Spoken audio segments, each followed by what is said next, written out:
அங்கீகரிக்கப்பட்ட ஓஆர்எஸ்எல்களை மட்டுமே விற்பனை செய்ய வேண்டும் என்று உத்தரவு பிறப்பிக்கப்பட்டிருக்கிறது. அண்மை செய்தியாக பார்க்கிறோம். கூடுதல் விவரங்களோடு செய்தியாளர் வெங்கட் இணைகிறார். வெங்கட், விவரங்கள். அந்த ORS மற்றும் ORSL வழிகாட்டு நெறிமுறைகளை பின்பற்றி விற்பனை மேற்கொள்ள மருந்து கடை உரிமையாளர்களுக்கு தமிழ்நாடு மருந்து கட்டுப்பாட்டு இயக்கம் மற்றும் தமிழ்நாடு உணவு பாதுகாப்புத்துறை எச்சரிக்கை விடுத்திருக்கிறது.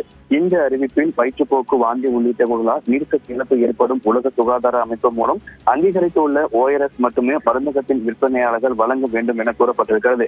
வெப்ப அலையில் குழந்தைகளுக்கு நீர்க்கட்டு குறைபாடு ஏற்பட்டால் பெற்றோர்கள் கவனமாக உலக சுகாதார அமைப்பு என்று எழுதப்பட்டுள்ள ORS வாங்கி கொடுக்கும்படி தமிழ்நாடு மருந்து கட்டுப்பாட்டு இயக்கம் வலியுறுத்தியுள்ளது. ORS மற்றும் ORSL விற்கப்படும் போது நிறுவனத்தின் பெயர், தயாரிக்கப்படும் இடம், காலாவதியான தேதி, உரிமம் உள்ளிட்டவற்றை இடம்பெற வேண்டும் எனவும் கூறப்பட்டிருக்கிறது.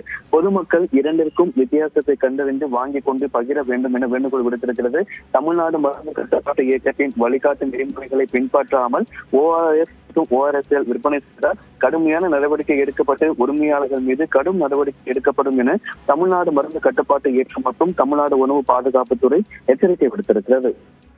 நன்றி வெங்கட், விவரங்களுக்கு.